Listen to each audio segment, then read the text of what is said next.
Boa noite, Dom. Meu nome é Júnior. E essa história é a prova de que um erro nunca morre de verdade.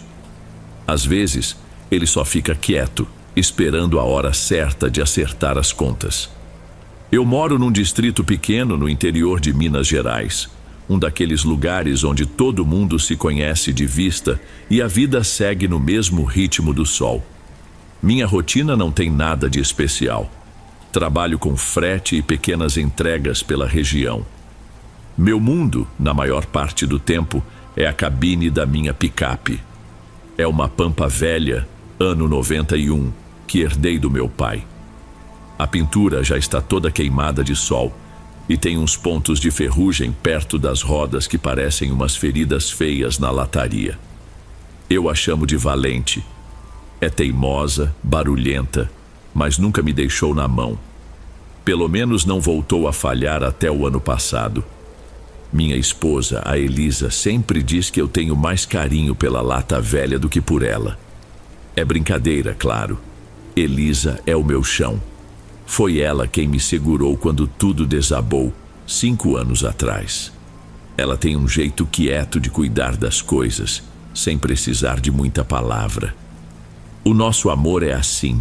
A gente se entende no silêncio, de um jeito que é só nosso. Um entendimento sobre o que a gente perdeu. O acidente foi numa noite de novembro. Chovia fino, aquela chuva que molha a pista e engana o motorista. Eu e o João, meu melhor amigo, meu compadre, estávamos voltando de uma cidade vizinha. A gente tinha ido resolver umas coisas de um serviço. Eu estava ao volante. A gente ria, falava besteira, o rádio tocava uma moda sertaneja qualquer. Lembro de virar para ele e falar alguma coisa sobre a gente comprar um terreno junto, criar umas cabeças de gado. Ele sorriu, aquele sorriso fácil que ele tinha. Foi a última vez que o vi sorrir. A curva era fechada. Eu sei disso. Passei por ela centenas de vezes, mas naquela noite não sei explicar. Se foi a chuva, um segundo de distração, a velocidade, não sei. A Valente derrapou. Rodou na pista molhada e eu só vi os faróis do outro carro vindo na nossa direção. O barulho de metal se rasgando é um som que eu nunca mais esqueci. Nunca mais. Eu acordei com o cheiro forte de gasolina e o som da respiração fraca do João. Pode-se dizer que eu tive sorte, porque saí dali só com alguns cortes e o braço quebrado. Mas ele não. O João se foi bem ali, preso nas ferragens, antes mesmo de o socorro chegar. A culpa, Dom, é um bicho pesado. Ela senta no seu peito e não sai mais. Por anos, eu carreguei essa culpa em silêncio. Deixei de beber qualquer coisa com álcool, virei o cara mais careta da região. Se eu tinha que dirigir à noite, meu estômago embrulhava. Cada farol que vinha na direção contrária era um fantasma. As pessoas do distrito foram boas, me apoiaram. Mas o olhar delas sempre tinha uma pena, uma lembrança.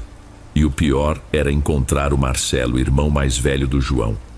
Aconteceu há uns meses, antes de tudo começar para valer. Eu tinha ido à venda do seu Zé comprar umas coisas para Elisa. Estava no caixa pagando um pacote de café e umas broas de fubá, quando a porta abriu e ele entrou. O ar ficou pesado na hora. Marcelo é um homem grande, seco, de pouca conversa. Ele me viu e o rosto dele se fechou. Ele só balançou a cabeça. Um cumprimento mudo. Tudo bom, Marcelo? Eu perguntei com a voz meio presa. Tudo, ele respondeu seco, sem nem olhar para mim direito. Ele pegou um maço de cigarros no balcão e saiu. Fiquei ali parado com o troco na mão. O seu Zé, que viu a cena toda, só pigarreou e desviou o assunto. Vai chover mais tarde, hein, Júnior? O tempo tá virando. Eu só concordei com a cabeça e saí. Do lado de fora fiquei um tempo procurando a chave da picape no bolso. A mão tremia um pouco, coisa boba, mas na hora me senti um inútil. Encostei na porta da Valente e respirei fundo. O olhar do Marcelo me julgava sem dizer uma palavra. Não tinha ódio, era pior. Tinha uma espécie de confirmação, como se ele olhasse para mim e visse a prova de que a vida é injusta. As coisas estranhas começaram umas semanas depois disso. Eu tinha pegado um frete para levar umas ferramentas até um sítio mais afastado. Era um caminho que eu conhecia bem, quase todo de terra. Terminei o serviço já no fim da tarde e peguei a estrada de volta. O sol já tinha sumido atrás do morro e o céu estava com aquela cor de chumbo que anuncia a noite. Eu estava tranquilo, com o vidro meio aberto, sentindo o cheiro de mato molhado. De repente, eu senti um outro cheiro, um cheiro forte que parecia vir de dentro da cabine. Era um cheiro de borracha queimada misturado com terra úmida. O mesmo cheiro da noite do acidente. Eu travei por um instante. Pisei no freio devagar e encostei a valente. Olhei para o painel, para os pneus, para o motor. Nada. Nenhuma fumaça, nenhuma luz acesa. O cheiro era nítido, mas não tinha origem. Fiquei ali uns minutos tentando entender. Deve ser coisa da minha cabeça, pensei. O motor esquentou, o cheiro veio de fora. Liguei a picape de novo e segui viagem, mas o desconforto ficou. 1 ou 2 semanas se passaram. Eu já tinha quase esquecido o episódio do cheiro. A vida continuava. Uma noite eu estava voltando de outra entrega. Já passava das 10. A estrada estava deserta. Os faróis da Valente rasgavam a escuridão, iluminando a terra batida e o paredão de árvores dos dois lados. Eu estava perto da tal curva, a curva onde tudo aconteceu. Desde o acidente, eu sempre diminuía a velocidade ali, quase parando. Virou um ritual, um sinal de respeito, não sei. Fiz o de sempre. Reduzi a marcha. Passei devagar, olhando fixamente para a estrada. O coração sempre apertava um pouco. Assim que passei pela curva, uns 200 metros à frente, os faróis iluminaram algo na beira da estrada. Foi muito rápido. Um vulto. Parecia uma pessoa, alta e magra, parada ao lado de uma árvore grande. A primeira reação foi pensar que era alguém precisando de ajuda. Tirei o pé do acelerador. O carro foi perdendo velocidade. Forcei a vista, tentando enxergar melhor na escuridão. Não tinha casa por perto. Era um lugar completamente isolado. Quando cheguei mais perto, onde eu tinha certeza que tinha visto a figura, não havia absolutamente ninguém. Parei a picape. Desci, deixei a porta aberta e os faróis ligados. A luz forte varria um trecho da mata. Gritei um: "Ô de casa, tem alguém aí?" Só o som dos grilos me respondeu. Rodei a área com os olhos, senti um arrepio estranho na nuca. A sensação de estar sendo observado era forte, mas não havia nada. Só a estrada vazia, as árvores e o silêncio da noite. Voltei para o carro, tranquei a porta e acelerei. Tentei me convencer de que era o cansaço, a luz do farol, a sombra de um galho. A gente vê coisa onde não tem. Mas no fundo, uma semente de dúvida foi plantada. Um pressentimento ruim de que talvez eu não estivesse mais tão sozinho com a minha culpa. Nos dias que se seguiram, eu tentei apagar aquilo da cabeça. Me convenci de que era uma peça que a minha própria mente, cansada e culpada, estava me pregando. Comecei a recusar qualquer frete que me fizesse voltar para casa depois de escurecer. Inventava desculpas para Elisa. Dizia que o pagamento não compensava, que a Valente não estava aguentando o tranco. Acho que no fundo, eu só não queria admitir que estava com medo de dirigir no meu próprio quintal. A gente vive junto há quase 10 anos. Elisa me conhece melhor do que eu mesmo. Ela percebeu a mudança, claro. Uma noite estávamos jantando e o silêncio na mesa era horrível. "Você não tá bem, Júnior", ela disse de repente, largando os talheres no prato. "Tô cansado só, muito serviço." Eu menti sem conseguir olhar nos olhos dela. "Não é isso. Você anda distante, assustado. Mal dorme direito, fica se virando na cama a noite toda. É por causa do aniversário do acidente, não é? Tá chegando de novo." Eu queria poder dizer que sim, que era só isso. Seria mais fácil. Mas eu sabia que era outra coisa. Uma coisa nova que tinha se agarrado em mim. É só o cansaço, meu bem, não se preocupa. Eu pedi. Ela não insistiu, mas o olhar dela dizia que não tinha engolido a minha desculpa. A distância entre nós, que antes era só uma rachadura fina, começou a crescer de verdade. Eu estava sozinho com aquilo, e o pior é que era uma solidão por escolha minha. Como eu ia explicar para ela que achava que estava vendo coisas na estrada? Ela ia achar que eu estava enlouquecendo. Para ser sincero, eu mesmo já estava começando a achar isso. A coisa começou a apertar de verdade umas 2 semanas depois. Apareceu um frete bom para buscar uma mobília numa fazenda a uns 40 quilômetros. O dinheiro era bom demais para recusar. Calculei o tempo e vi que conseguiria voltar antes do sol se pôr completamente. Era arriscado, mas a gente estava precisando do dinheiro. O serviço atrasou, um pneu do trator do fazendeiro furou e eu acabei ajudando a trocar. Quando finalmente carreguei a picape e peguei a estrada de volta, a noite já tinha caído feito um pano preto sobre o mundo. Meu coração já começou a bater mais rápido. Fui o caminho todo tenso, olhando mais para os lados da estrada do que para a frente. Eu estava a uns 10 quilômetros da curva do acidente. O rádio da Valente, que vivia mais quieto do que funcionando, começou a chiar. Um chiado alto que doía no ouvido. Dei uns tapas no painel, como sempre fazia, para ver se ele pegava no tranco. E ele pegou, mas não foi uma estação de rádio comum. Do alto-falante velho saiu, clara e um pouco distorcida, a mesma música que tocava na noite do acidente. Aquela moda sertaneja. Meu coração quase parou. Era impossível. Aquela rádio nem existia mais. Senti um pânico subir pela garganta.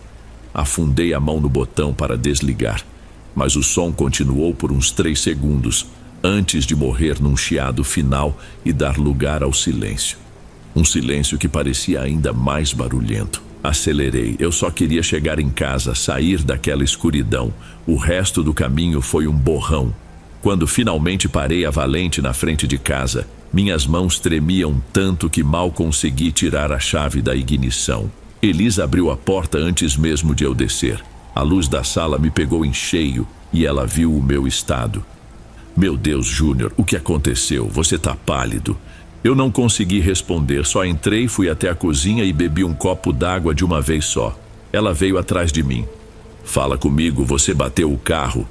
Não foi nada. Eu gaguejei. Não mente pra mim. Ela insistiu, a voz dela subindo um tom, misturando preocupação e raiva. O que está acontecendo com você? Anda estranho, se recusa a sair à noite e agora chega em casa parecendo que viu uma assombração. As palavras dela me atingiram em cheio. Viu uma assombração. Era quase isso, mas o medo de parecer louco foi maior. Me deixa em paz, Elisa. Eu explodi, algo que raramente fazia. Já disse que não é nada. Virei as costas e fui para o quarto batendo a porta. Deixei ela sozinha na cozinha. Eu sei que a magoei, mas o pavor e a confusão eram tão grandes que eu não sabia o que fazer. Naquela noite, pela primeira vez, dormimos de costas um para o outro, cada um no seu canto da cama. Passei os dias seguintes em alerta máximo.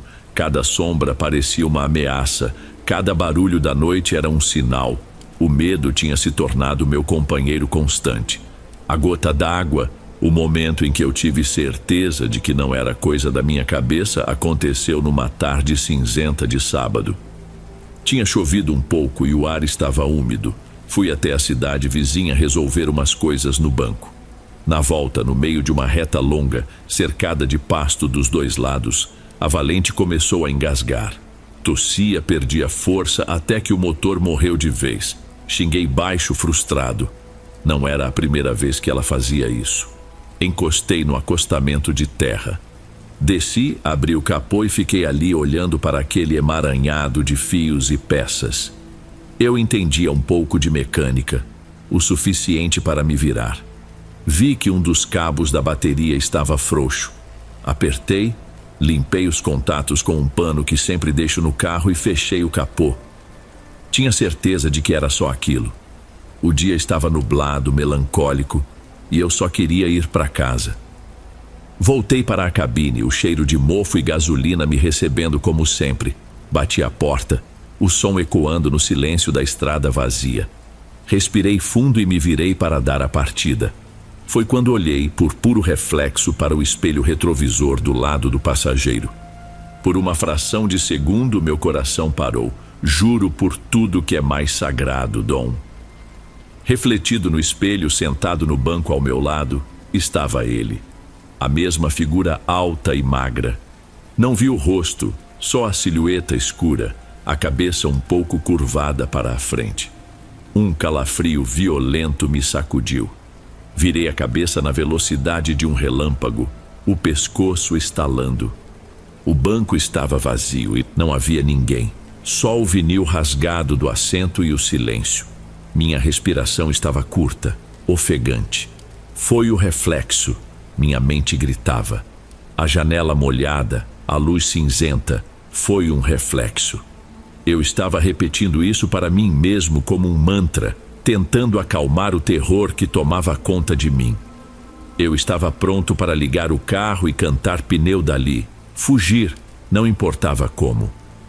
Mas aí eu vi. O vidro da janela do passageiro estava embaçado pela umidade do ar. E no meio do vidro embaçado, do lado de dentro, havia uma marca. Não era um borrão, não era uma mancha. Era o contorno perfeito de uma mão espalmada contra o vidro. Uma mão grande com dedos longos e finos.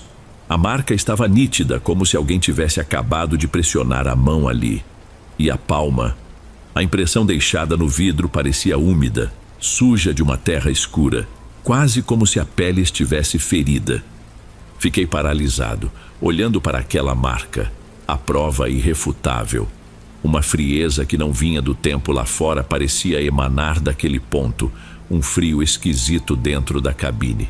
Não era minha imaginação, não era um reflexo, aquela coisa tinha estado ali, dentro do carro, sentada ao meu lado. Eu não sei dizer quanto tempo fiquei ali paralisado, olhando para aquela marca de mão no vidro. 1 minuto? 5? O mundo do lado de fora tinha sumido. Só existia eu, o silêncio da estrada e aquela prova úmida e suja de que o impossível tinha sentado ao meu lado. Um trovão distante me acordou do transe. Foi como um estalo que fez o medo dar lugar a um pânico cego, elétrico. Girei a chave na ignição com tanta força que achei que ia quebrar. O motor da Valente, para meu alívio, pegou na primeira tentativa. Cantei pneu na terra batida, fazendo a picape dançar na pista antes de engatar a segunda e acelerar como se o diabo estivesse nos meus calcanhares. E talvez estivesse. Não olhei para o lado, não olhei pelo retrovisor. Meus olhos estavam cravados na estrada à frente, mas a imagem daquela mão estava queimada na minha retina. Cheguei em casa em tempo recorde. Entrei porta adentro, ofegante. Elisa estava na sala dobrando umas roupas. Ela se levantou num pulo, o rosto vincado de preocupação ao ver meu estado. Júnior, o que foi? Eu não consegui falar, agarrei o braço dela. Vem ver! Você precisa ver isso! Agora! Puxei ela pela mão para fora de casa. Ela veio sem entender, protestando. Ver o quê, Júnior? Você está me assustando. Abri a porta do passageiro da Valente com um solavanco. A luz fraca do poste da rua iluminava a cabine. Olha, ali, no vidro, eu disse, a voz trêmula, apontando. Ela se inclinou.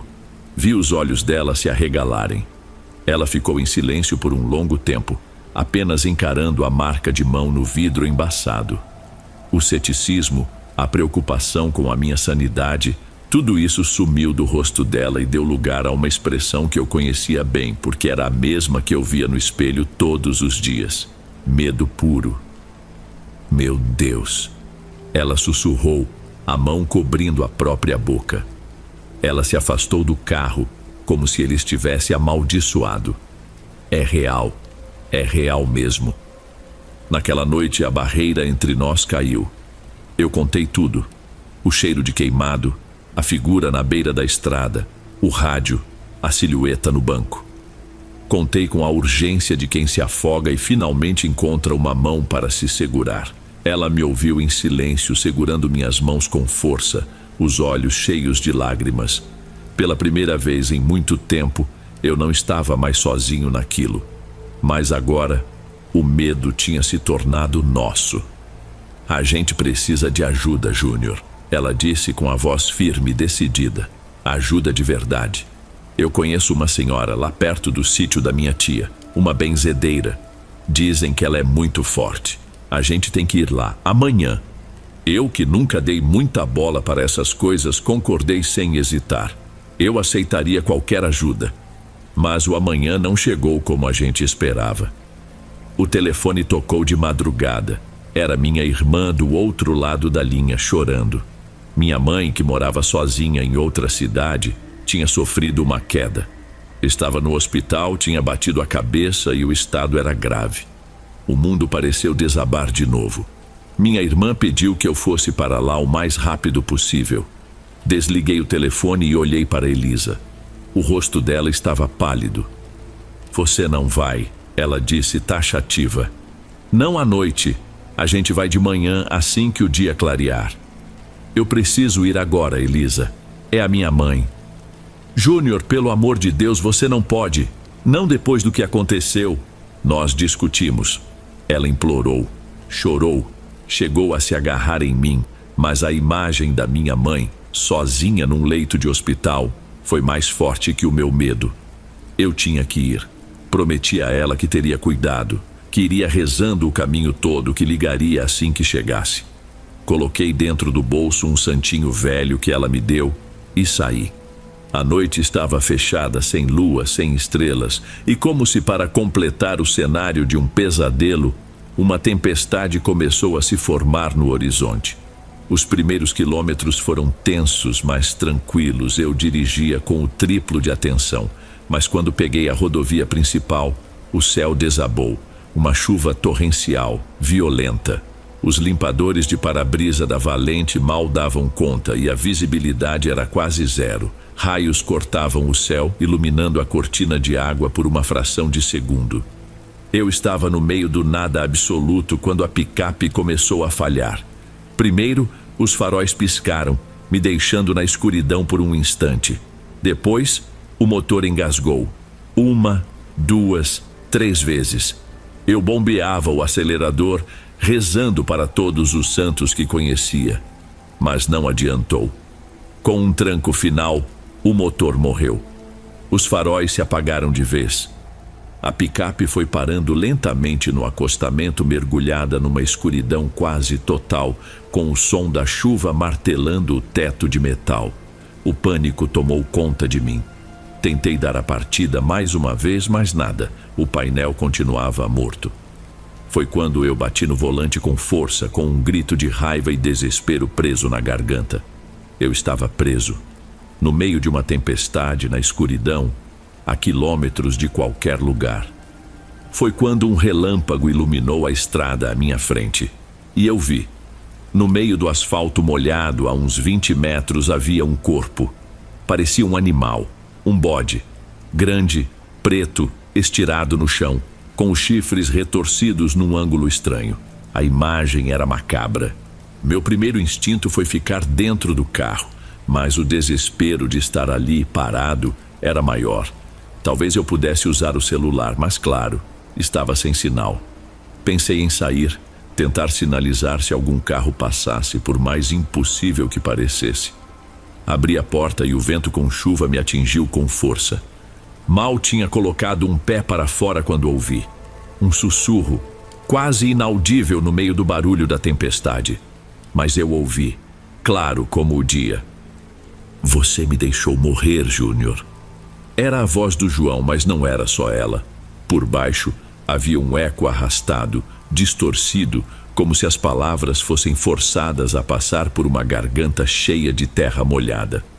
Meu corpo inteiro se paralisou. O sangue fugiu do meu rosto. Olhei para a escuridão, para todos os lados, o coração batendo na garganta com tanta força que doía.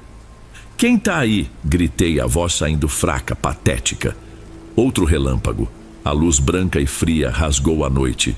O bode atropelado não estava mais lá. No lugar dele, parada no meio da estrada, estava a figura, alta, esguia, as roupas brancas, agora sujas de lama, coladas ao corpo, a cabeça baixa e os pés.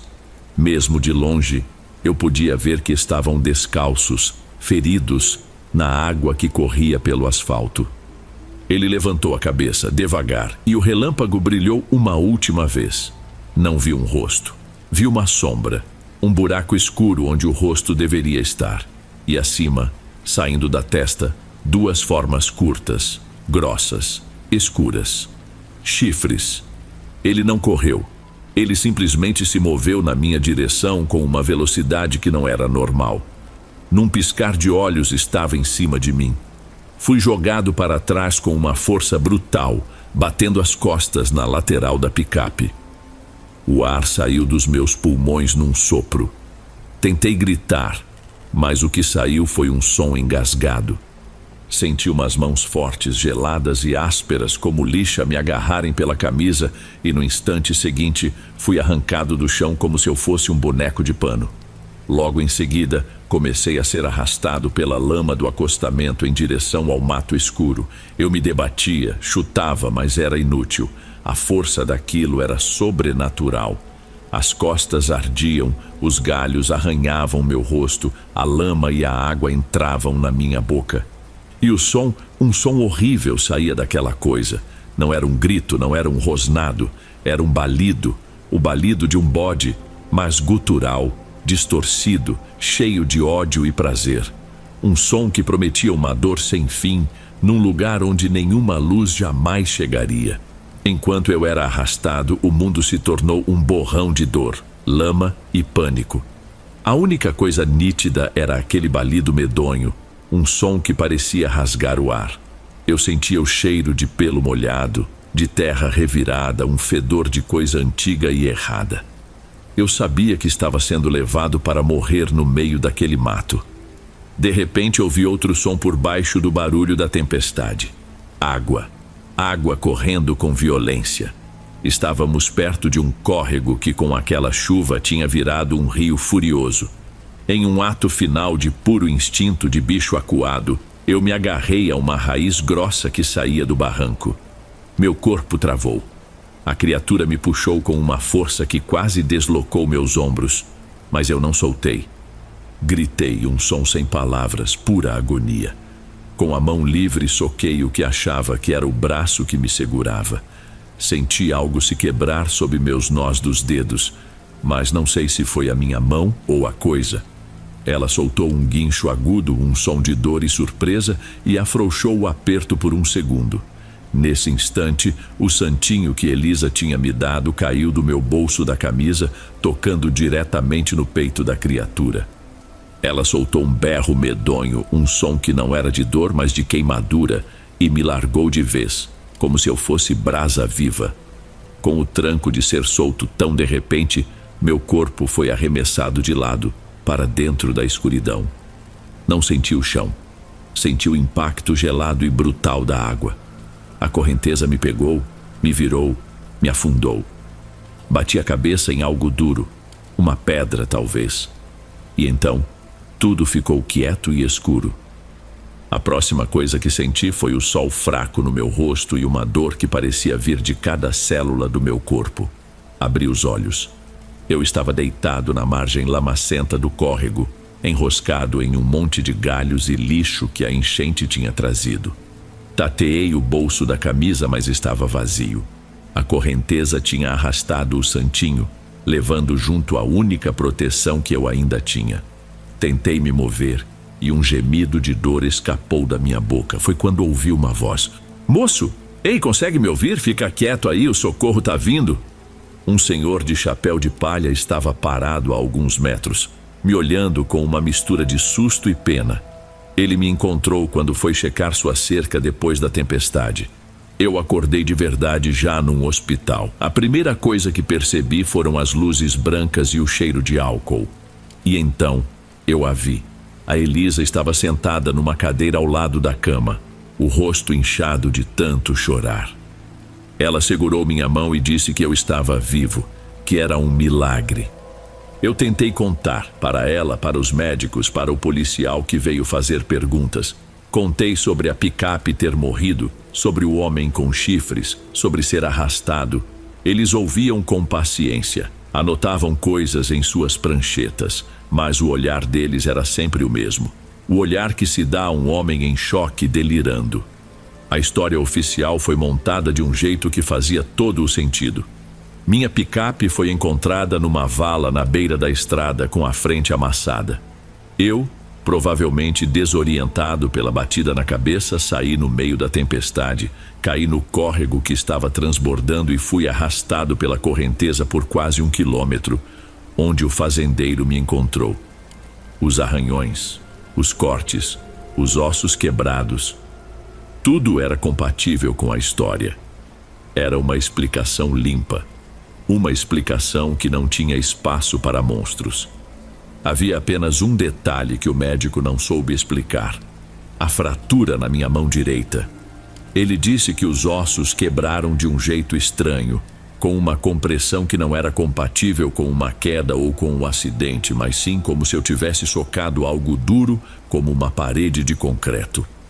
Recebi altas semanas depois. Fisicamente eu me recuperei, mas a parte de dentro, essa nunca mais foi a mesma.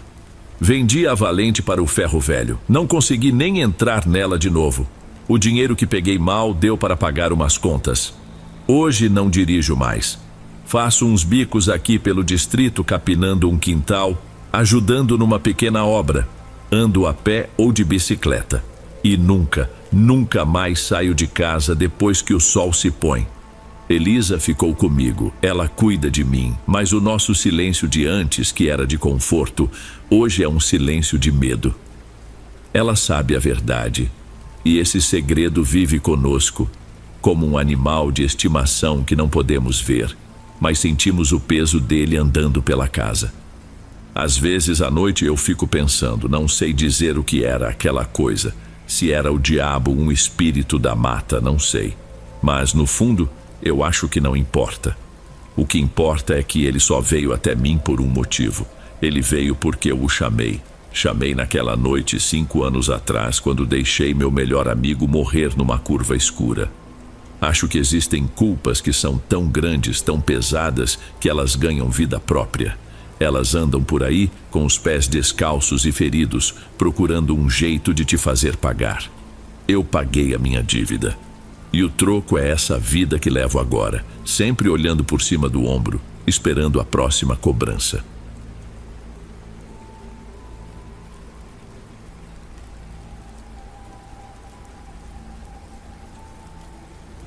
Antes de irmos para o último relato, se ainda estiver por aqui, comente o horário que está assistindo.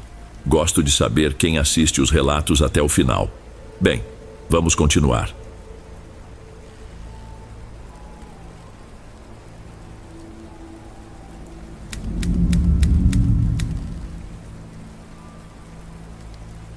Por muito tempo, eu acreditei que a pior coisa que podia me acontecer já tinha acontecido: ser abandonado. Meu nome é Pedro, e esta história é sobre como a gente pode ser cego quando está desesperado por um pouco de alívio. Isso não é um pedido de ajuda, Dom, acho que já é tarde para isso. É mais um desabafo, uma tentativa de colocar em ordem as coisas que me trouxeram até aqui. Tudo começou de verdade há uns 3 anos, lá por meados de 2021. A vida já era pesada naquela época, mas era um peso que eu conhecia. Eu morava numa casinha de madeira, alugada, numa cidade do interior do Paraná. Dessas que o progresso chegou na forma de uma rodovia duplicada que corta tudo ao meio e leva o dinheiro para longe. Minha rotina era um ciclo de cansaço. Eu era borracheiro. Meu mundo cheirava a pneu quente, graxa e óleo diesel. Era um trabalho honesto, mas que acabava comigo por inteiro. Todo o meu esforço se resumia a uma matemática simples e brutal. As horas que eu vendia trocando pneu de caminhão, menos as contas que não paravam de chegar, era igual ao que sobrava para criar meus 2 filhos. O Lucas, com 8 anos, já estava ficando um homenzinho. Tinha um olhar sério, quieto. Ele entendia as coisas mais do que eu gostaria. Sentia o peso do nosso silêncio. A Bia, com 6, ainda vivia no mundo dela. Era a alegria da casa, barulhenta e cheia de vida. A mãe deles tinha decidido que a vida que ela queria não incluía a gente. Foi embora numa manhã de terça-feira e deixou um bilhete na mesa da cozinha. Desde então, cada dia meu era uma maratona solitária. Eu lembro com clareza das manhãs de inverno, acordar 5h30, o despertador do celular gritando no escuro. O primeiro passo para fora da cama era um choque térmico. O piso de lajota gelado parecia roubar o calor do corpo. Eu ficava uns minutos na cozinha tomando um café amargo e forte, olhando pela janela o breu lá fora. Era o único momento de silêncio do dia, e eu o aproveitava para reunir as forças que mal tinha. O ar era tão frio que a fumaça saía da minha boca dentro de casa. Depois começava a gincana. Lucas, vamos, filho, senão a gente se atrasa. Bia, já pro banho. Era uma briga para tirar os dois das cobertas quentes. Enquanto eles se arrumavam, eu preparava o leite, passava margarina no pão e ajeitava as lancheiras. Minha cabeça já estava a 1000, fazendo a lista de tudo que eu não podia esquecer. A conta de luz que vencia naquele dia, a reunião de pais que o Lucas tinha comentado, o material de artes da Bia. Eu me sentia como um malabarista tentando manter todos os pratos girando, sabendo que a qualquer momento um deles podia cair e se espatifar no chão. Depois de deixá-los na escola, eu seguia para a borracharia. O lugar era meu ganha-pão e minha tortura. O barulho das parafusadeiras pneumáticas, o cheiro forte da borracha queimada, a força que eu tinha que fazer para soltar os parafusos de uma roda de carreta. No fim do dia, minhas mãos doíam, minhas costas queimavam e minha cabeça latejava. Eu almoçava um marmitex frio, sentado num pneu velho, enquanto via os carros e caminhões passando na rodovia, indo para algum lugar, e eu estava sempre ali, parado. O esgotamento mental era o pior. Era a preocupação constante com o dinheiro. Lembro de uma vez no mercadinho do bairro, com a Bia no colo e o Lucas me seguindo. Eu estava com a calculadora do celular aberta, somando o preço do arroz, do feijão, do macarrão. A conta passou em R$5 do que eu tinha no bolso. Tive que tirar o pacote de bolacha recheada do carrinho. A Bia não entendeu, começou a choramingar. O olhar de decepção no rosto dela foi como uma facada. Eu me senti o pior dos homens, um fracasso completo, por causa de um mísero pacote de bolachas. Era nesse estado, nesse limite que eu vivia. E foi numa dessas semanas difíceis que a Helena apareceu. Eu tinha acabado de chegar em casa, exausto. Tinha feito hora extra para cobrir o buraco de um colega. As crianças estavam com uma vizinha, uma senhora que às vezes me quebrava esse galho. Quando fui buscar eles, ela parou na minha frente com uma expressão de pena. Pedro, seu menino não anda bem da cabeça, não. O que ele fez, dona Célia? Ele brigou na escola de novo. A diretora me ligou. Disse que ele empurrou um colega. Fiquei sem reação. Era a terceira vez no mês. Conversei com o Lucas, tentei ser firme, mas por dentro eu estava destruído. Ele só chorava e dizia que o outro menino tinha zombado dele por não ter mãe. Naquela noite, depois que as crianças dormiram, eu desabei. Sentei na cozinha, no escuro, e chorei como uma criança. Chorei de raiva, de cansaço, de solidão. Eu não aguentava mais. Eu precisava de ajuda. Era um grito silencioso, um pedido desesperado ao nada. E parece que o nada respondeu. No dia seguinte, uma mulher entrou na borracharia. Dirigia um carro simples, mas bem cuidado. Tinha um rosto sereno, cabelos escuros presos num coque e um olhar que parecia enxergar através da minha camada de sujeira e cansaço. Bom dia, acho que tem um prego no meu pneu, está esvaziando devagar. Eu estava de péssimo humor, remoendo a noite anterior. Respondi de forma seca. Vai ter que esperar, tem 2 na sua frente. Qualquer outra pessoa teria reclamado ou ido embora. Ela não. Apenas sorriu, um sorriso pequeno, e disse: sem problemas, eu espero, e esperou. Por quase 1 hora, sentada num banco de madeira do lado de fora, sem olhar o celular, sem demonstrar impaciência. Apenas observava o movimento, a paisagem. Quando finalmente chegou a vez dela, resolvi o problema em 10 minutos. Na hora de pagar, ela me estendeu o dinheiro e me olhou nos olhos. Você não parece bem. Aconteceu alguma coisa? A pergunta foi tão direta, tão genuína que me desmontou. E como um idiota, eu comecei a falar. Falei da minha vida, do trabalho, dos filhos, da briga na escola, da sensação de estar me afogando. Despejei anos de frustração em cima de uma completa estranha. Ela ouviu tudo, sem me interromper uma única vez. Quando terminei, sentindo-me um idiota, ela apenas disse: Você é um bom pai, Pedro. Está fazendo o seu melhor. Ninguém pode pedir mais que isso. Aquelas palavras, ninguém nunca tinha me dito aquilo. Foi como se ela tivesse estendido a mão e me puxado para a superfície. O nome dela era Helena. Ela começou a passar na borracharia com mais frequência. Trazia um café quente numa garrafa térmica nos dias frios ou um pedaço de cuca de banana que ela mesma fazia. As conversas se tornaram meu refúgio. Ela era cuidadora de idosos, viúva, sem filhos. Tinha uma sabedoria, uma paz. Estar perto dela era tranquilizante. Naturalmente começamos a sair. Passeios no parque nos fins de semana. Ela me ajudava a ficar de olho nas crianças. E elas a adoraram. O Lucas, sempre tão fechado, conversava com ela. A Bia vivia pendurada no pescoço dela. Helena tinha um jeito com eles, uma paciência que eu, no meu limite, raramente tinha. Ela era a peça que faltava. A família parecia completa com ela ali. Depois de uns meses, com a coisa ficando séria, ela começou a passar os fins de semana lá em casa. E foi aí, no meio daquela felicidade que parecia boa demais para ser verdade, que a primeira coisa estranha aconteceu. Foi sutil, quase imperceptível. Num sábado, ela decidiu me ajudar a dar uma geral no meu quarto, que era uma bagunça. Enquanto limpava o guarda-roupa, tirando a poeira, ela encontrou uma caixa de sapatos no fundo, com algumas fotos antigas e um suéter de lã da minha ex-mulher, uma peça que eu nem lembrava que ainda existia. Ela pegou o suéter nas mãos e por um instante o sorriso dela sumiu.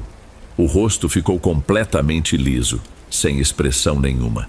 Foi como se uma máscara tivesse caído por 1/1000 de segundo, revelando um nada absoluto por trás. Seus olhos focaram na peça de roupa com um jeito frio, que parecia estar me medindo. O ar do quarto pareceu ficar mais parado, mais denso. Durou menos que um piscar de olhos, mas eu senti. Me deu um arrepio estranho, como um aviso no fundo da cabeça. No instante seguinte, a expressão calorosa voltou, como se nada tivesse acontecido. Ela se virou para mim, segurando o suéter com a ponta dos dedos. Isso aqui não tem mais lugar na sua vida nova, meu bem. Deixa eu me livrar dessa poeira do passado para você. Eu, desesperado por aquela vida nova que ela representava, concordei na hora. Vi ela amassar o suéter com uma força desnecessária nos dedos e colocar num saco de lixo. Naquele momento, o alívio que senti por me livrar de uma lembrança ruim foi maior que o estranhamento. Eu me convenci de que tinha imaginado coisas. Hoje eu sei que não era imaginação. Ela não estava apenas jogando um suéter fora. Ela estava, de propósito, limpando o terreno para ela. E aquele, eu descobriria depois, foi só o primeiro objeto que ela fez questão de remover.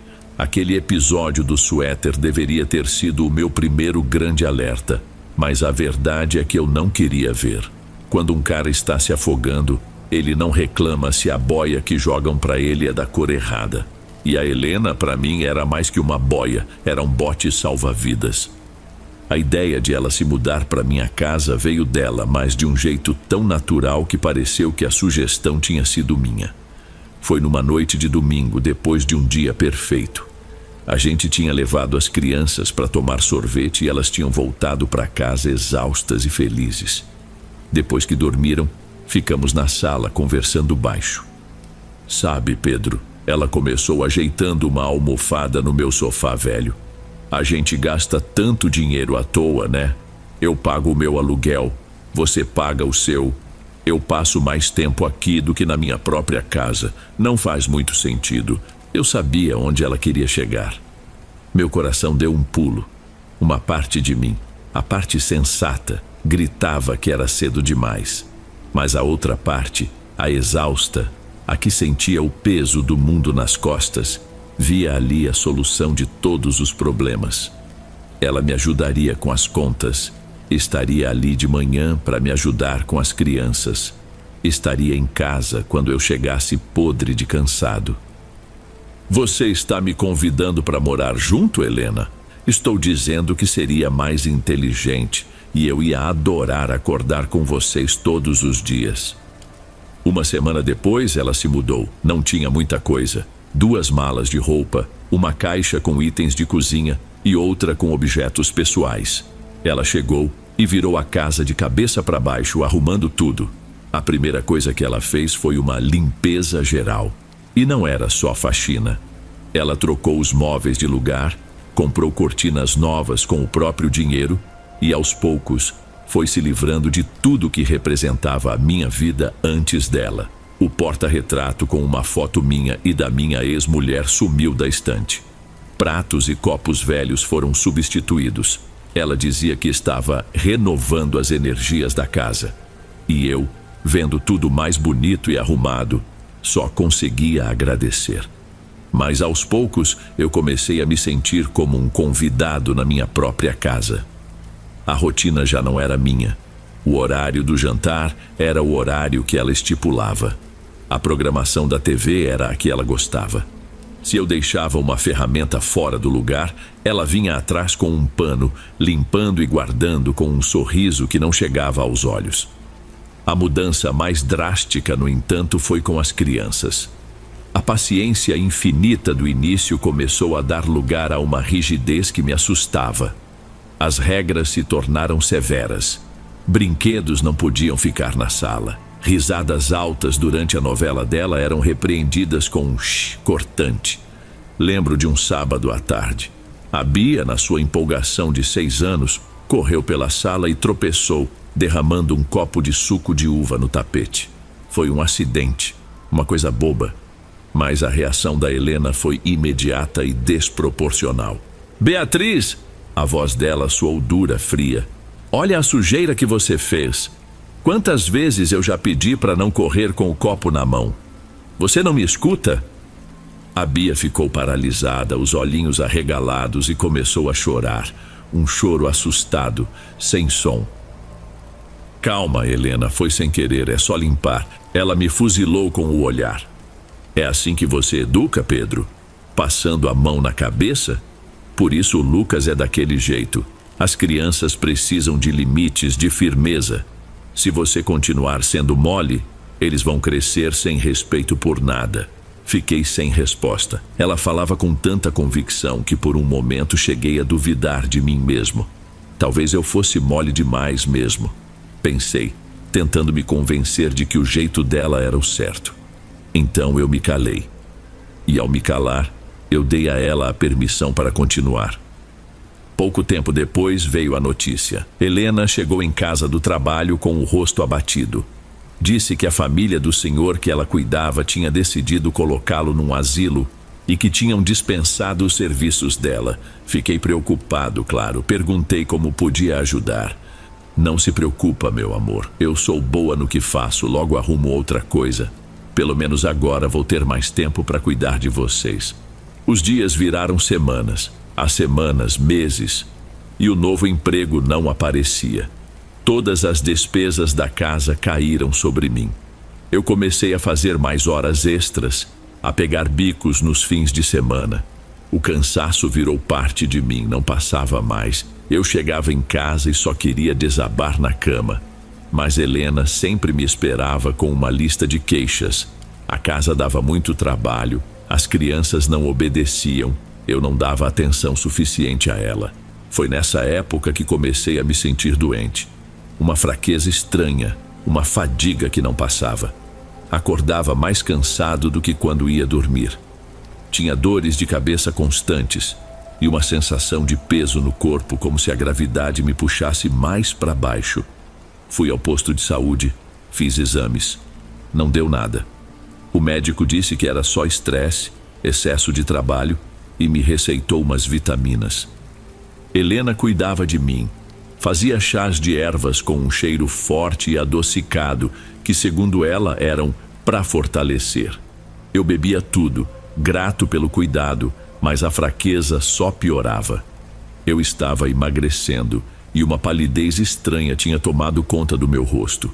Meus colegas na borracharia começaram a comentar: "Rapaz, você tá só o bagaço, essa mulher tá te tratando bem mesmo?" Eu defendia a Helena, dizia que ela era a melhor coisa que tinha me acontecido, mas a semente da dúvida já estava ali, crescendo no escuro. O ponto de virada, o momento em que a negação não foi mais possível, aconteceu numa noite de terça-feira. Eu cheguei em casa mais cedo do que o esperado. Meu chefe tinha me liberado por causa de uma dor de cabeça infernal. A casa estava silenciosa. Estranhei porque as crianças já deveriam ter chegado da escola. Chamei por Helena, sem resposta. A porta do nosso quarto estava entreaberta. Fui até lá e a empurrei devagar. O que eu vi naquela hora, eu nunca mais vou esquecer. Helena estava sentada no chão de costas para a porta. O quarto estava na penumbra, as cortinas fechadas. Em frente a ela, no chão, havia um pequeno círculo de velas, daquelas fininhas, de aniversário. A chama delas tremulava, lançando uma luz fraca que tremia. Ela murmurava alguma coisa, palavras num ritmo estranho, numa língua que eu não reconhecia. Não era uma reza, não era uma canção. Era um zumbido baixo e constante. Meu primeiro instinto foi recuar, fechar a porta e fingir que não vi nada. Mas algo me prendeu ali. Eu precisava entender. Foi quando meus olhos se ajustaram à escuridão e eu vi o que ela segurava nas mãos. Era uma boneca de pano feita de forma tosca, com um retalho de uma camisa minha que havia sumido do varal semanas antes. Os olhos da boneca eram 2 botões da minha camisa de trabalho, a que eu mais usava, e costurado no lugar da boca havia um tufo de cabelo, o meu cabelo.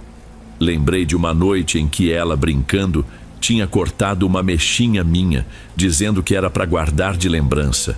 E no peito da boneca, espetado como um broche, brilhava um pequeno brinco de prata. Um brinco que tinha sido da minha ex-mulher, do único par de joias que ela deixou para trás e que eu guardava numa caixa junto com os meus documentos. O meu sangue parece que virou pedra. A cabeça começou a pesar. Aquilo não era um artesanato, não era uma brincadeira. Era um ritual, uma coisa deliberada. Cada elemento ali tinha um significado que eu não compreendia, mas que meu instinto gritava que era perigoso. Fiquei paralisado, olhando aquela cena, a realidade se desfazendo na minha frente. A mulher que eu amava, a salvadora da minha família, estava ali, no chão do nosso quarto, sussurrando para uma representação macabra de mim, feita com pedaços da minha vida e da vida que eu tive antes dela. O chão rangeu sob o meu peso. Ela parou de murmurar e virou a cabeça lentamente na minha direção. No escuro, eu não vi seu rosto, apenas a silhueta. Mas eu senti seu olhar em mim, um olhar frio que me atravessou. O tempo congelou. O som do meu próprio sangue pulsando nos ouvidos era a única coisa que eu ouvia. Ela virou o rosto para mim e, mesmo na penumbra, eu pude ver o sorriso tranquilo em seus lábios. Não havia surpresa, não havia culpa. Havia apenas a calma de quem foi pego fazendo algo perfeitamente normal. "Pedro, meu amor, que susto você me deu. Chegou mais cedo?" Ela se levantou com uma agilidade que me pareceu estranha e, com um movimento rápido, chutou as velas para debaixo da cama, apagando as chamas. Guardou a boneca de pano dentro de uma gaveta, como se fosse uma peça de roupa qualquer. O que era aquilo, Helena?" Ela se aproximou, tocou meu rosto com as mãos frias. O toque dela, que antes me acalmava, agora me dava um nojo danado. Eu vi que você não anda bem, meu bem, tão cansado, tão para baixo. Minha avó lá do interior me ensinou umas simpatias de proteção, para fechar o corpo contra inveja, contra mal olhado. É só isso, uma reza forte para te proteger, para proteger a nossa família. A explicação era quase perfeita. Tinha a dose certa de preocupação, de crença popular, de amor. Uma parte de mim, a parte que estava desesperada para acreditar que tudo estava bem, quis aceitar. Mas eu tinha visto os olhos da boneca. Eu tinha visto o brinco da minha ex-mulher. Aquilo não era proteção, era posse. Uma simpatia com meu cabelo, com as coisas dela. A gente usa o que tem força, coisas suas para te blindar, e coisas do passado, para garantir que nenhuma energia ruim de antes possa te atrapalhar agora. É pro nosso bem. Ela me abraçou. Senti o corpo dela magro e firme contra o meu, que tremia sem controle. Eu não retribuí o abraço. Apenas fiquei ali, paralisado, sentindo o cheiro adocicado do perfume dela misturado com o cheiro de vela queimada. Eu fingi que acreditei. Foi a coisa mais difícil que já fiz na vida. Na manhã seguinte, inventei uma desculpa. Disse que precisava ir na cidade vizinha resolver umas coisas de um documento antigo. Ela não questionou, apenas me deu um beijo e pediu para eu não demorar. Assim que saí de casa, não fui para o centro, fui direto para a casa da minha mãe. Minha mãe é uma mulher simples, de poucas palavras e muita fé. Ela me ouviu em silêncio, sentada na sua poltrona de flores, enquanto eu contava tudo, a voz tremendo. Falei da doença, do cansaço, da mudança de comportamento da Helena e, por fim, da cena no quarto, da boneca. Quando terminei, ela me olhou com os olhos cheios de uma fúria e um medo que eu nunca tinha visto. Isso não é simpatia, meu filho. Isso é trabalho feito, coisa ruim. Estão te sugando, Pedro. Estão te secando por dentro para te derrubar. As palavras dela confirmaram o terror que eu não queria admitir. O que eu faço, mãe? Você vai vir comigo, agora. Ela não me levou a um padre. Me levou a uma casa no fim de uma rua de terra. Um lugar humilde com um pequeno jardim de ervas na frente. Era a casa da Dona Marília, uma benzedeira que minha mãe conhecia a vida toda. A velha senhora, pequena e enrugada, nos recebeu. Seus olhos eram incrivelmente lúcidos. Ela me pediu para sentar, pegou um galho de arruda e começou a rezar baixinho, passando o ramo ao redor do meu corpo. O cheiro da arruda era forte. Onde o galho tocava, minha pele ardia. Depois de longos minutos, ela parou. Olhou para a minha mãe e depois para mim. O laço que fizeram em você é forte, menino. Foi feito com raiva e com inveja. Usaram do teu próprio sangue e do teu passado para te amarrar.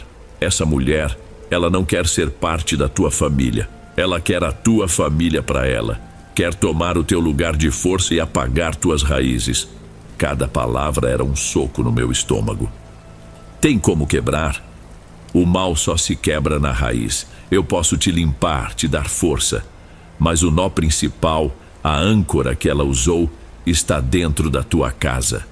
É alguma coisa de valor que liga você ao que você era antes dela. Enquanto essa coisa existir, ela terá poder sobre você.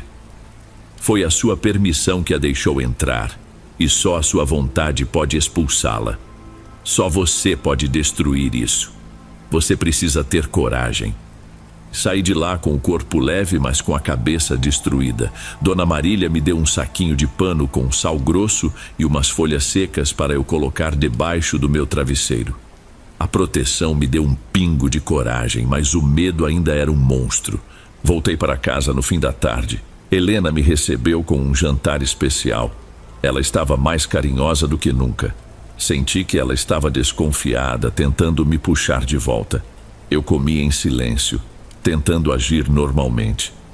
Foi depois do jantar que ela deu o golpe final. Sentou-se ao meu lado no sofá, pegou minha mão e a colocou sobre a sua barriga. Tenho uma notícia, meu amor. Eu acho que estou grávida. O mundo parou de novo. Grávida. Um filho nosso. Por um instante, uma fagulha de esperança absurda brilhou na escuridão. Um bebê. Talvez um bebê pudesse consertar tudo, purificar a casa, nos unir de verdade. Mas o que ela disse em seguida apagou essa fagulha para sempre. Eu estava pensando, com um bebê a caminho, a casa vai ficar pequena, a rotina vai ser uma loucura. Talvez fosse bom para o Lucas e para a Bia passarem uns tempos na casa da sua mãe. Pra gente se ajeitar, sabe? Pra você poder descansar, cuidar de mim. Eles iam adorar. Uma folga da escola, a avó por perto. E ali, parado, ouvindo aquilo, eu entendi. Foi como se todas as peças finalmente se encaixassem na minha frente. A limpeza do passado, o controle sobre as crianças, a minha fraqueza, a boneca, a falsa gravidez. O plano nunca foi se juntar a nós. O plano era me esvaziar, me enfraquecer e depois descartar meus filhos. Apagar cada vestígio da minha família para construir a dela sobre as nossas ruínas. Uma onda de fúria, um amor selvagem e protetor pelos meus filhos subiu do fundo da minha alma e varreu o medo, a doença, a fraqueza. A voz da Dona Marília ecoou na minha mente. A âncora que liga você ao que você era. Só você pode destruir. Eu sabia o que era. Levantei do sofá, mudo. Helena me olhou surpresa. Caminhei até o guarda-roupa, o mesmo onde ela tinha achado o suéter. No fundo, debaixo de uma pilha de lençóis, estava a caixa de sapatos. A caixa onde eu guardava os últimos resquícios da minha vida anterior. As fotos do batizado dos meus filhos, a primeira pulseirinha de maternidade da Bia, os desenhos que eles fizeram para a mãe que nunca mais voltou, e o par do brinco que ela tinha usado na boneca. Peguei a caixa nas mãos, era a raiz, a âncora dela no meu passado. Pedro, o que você está fazendo? Virei-me e olhei para ela. Pela primeira vez eu não vi a mulher que amava. Vi uma predadora, uma coisa vazia que se alimentava da vida dos outros. Com toda a força que me restava, uma força que nasceu do puro amor paternal, eu joguei a caixa com tudo no chão. Pisei nela, quebrando a tampa. As fotos e lembranças se espalharam. O meu passado não te pertence, gritei a voz rouca. E meus filhos também não. Helena deu um passo para trás, o rosto dela se contorceu. Você não sabe o que está fazendo. Eu sei exatamente o que estou fazendo. Peguei a foto do batizado do Lucas e a rasguei ao meio. Peguei a pulseira da Bia e a arrebentei. Acabou. No instante em que rasguei a foto, uma pressão esmagadora tomou conta do cômodo, como se o ar tivesse ficado sólido. O som do mundo exterior desapareceu, restando apenas um silêncio profundo e antinatural. Helena soltou um grito, mas o som parecia vir de todos os cantos da sala ao mesmo tempo. Um eco quebrado e agudo que feria os ouvidos. Na escuridão repentina, a silhueta dela tremeu, perdeu a forma, como fumaça sendo sugada para dentro de si mesma. O cheiro adocicado dela se intensificou por um segundo, azedando para um odor de mofo e ozônio. E então, tão rápido quanto começou, tudo parou. O silêncio que se instalou depois era mais assustador que qualquer barulho. A escuridão era total, pesada. O único som era o da minha respiração ofegante. Fiquei ali, parado no meio da sala destruída, com os restos da minha vida antiga espalhados aos meus pés. Por um instante, eu não senti nada. Um vazio completo. Então, do corredor, eu ouvi um choro baixo. Pai. A voz do Lucas, trêmula de medo, foi o que me trouxe de volta. Saí do meu torpor. Eles eram a única coisa que importava. Tateei a parede até o quarto deles. Encontrei os dois abraçados na cama do Lucas, encolhidos debaixo do cobertor. Pai, a gente ouviu um barulho. Já passou, já acabou. Não havia a menor chance de passarmos o resto daquela noite naquela casa. O ar parecia venenoso. No escuro, usando apenas a lanterna do celular, Joguei algumas roupas nossas numa mochila, peguei as crianças no colo e saí dali. Não olhei para trás. Entrei no carro e dirigi sem rumo certo, até que percebi que estava indo para o único lugar possível, a casa da minha mãe. Chegamos na madrugada. Ela nos acolheu sem fazer perguntas, apenas nos abraçou e nos levou para dentro. Naquela noite, dormimos os 3 juntos num colchão na sala dela. Foi a primeira vez em meses que eu senti que o peso nos meus ombros não era só meu. Nos dias que se seguiram, a ficha começou a cair. O cansaço físico foi diminuindo, mas o cansaço da alma era profundo. Eu tive que voltar à casa para buscar nossas coisas. Minha mãe foi comigo, não me deixou ir sozinho. À luz do dia, o lugar parecia apenas uma casa bagunçada e suja. Mas havia uma mancha no ar, uma lembrança fria em cada cômodo. Enquanto encaixotava os brinquedos das crianças, a Bia, que estava me ajudando, pegou um objeto pequeno no fundo da caixa. Pai, olha, um passarinho. Era um apito de madeira em formato de pássaro. Bem feito, lixado, mas de uma madeira escura que eu não reconhecia. Não era nosso. Eu nunca tinha visto aquilo na vida. Deixa eu ver, filha. Ela me entregou. O objeto estava gelado, um frio que não condizia com o dia quente. A Bia levou o apito à boca e soprou com força. Mas daquela coisa não saiu som nenhum, só um sopro de ar. Um ar visivelmente frio, como o de uma manhã de geada, que carregava um cheiro fraco, mas inconfundível, de terra úmida e ervas podres. Aquele cheiro dos chás que a Helena me fazia beber. Arranquei o apito da mão dela com uma violência que a assustou. Sem pensar 2 vezes, saí para o quintal e joguei aquela coisa dentro de um latão de lixo enferrujado. Depois, encharquei com álcool e ateei fogo. A madeira escura queimou com uma chama esverdeada, soltando uma fumaça preta que subiu direto para o céu antes de se dissipar. Esse foi o verdadeiro fim. Hoje a vida está lentamente voltando aos eixos. Eu e as crianças ainda moramos com a minha mãe. Consegui um emprego numa oficina na cidade dela. É um recomeço, mas as cicatrizes existem. O Lucas ainda tem pesadelos. A Bia às vezes fica quieta por horas, olhando para o nada. E eu mudei. Olhando para trás, eu vejo a minha culpa em tudo isso. Não a culpa pelo que ela era, mas a culpa por ter permitido a entrada dela. Eu estava tão exausto, tão sobrecarregado pela minha responsabilidade, que quando alguém me ofereceu um atalho, uma solução fácil, eu aceitei sem piscar.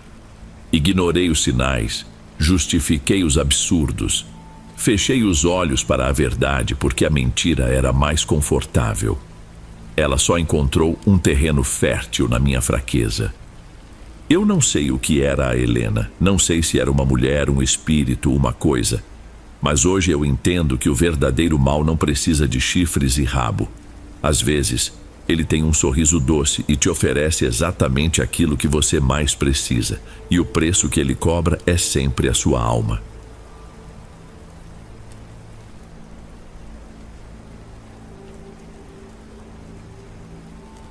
Ei, pessoal, obrigado por ouvirem. Clique no sininho de notificações para ser alertado de todas as futuras narrações. Lanço vídeos novos todos os dias por aqui.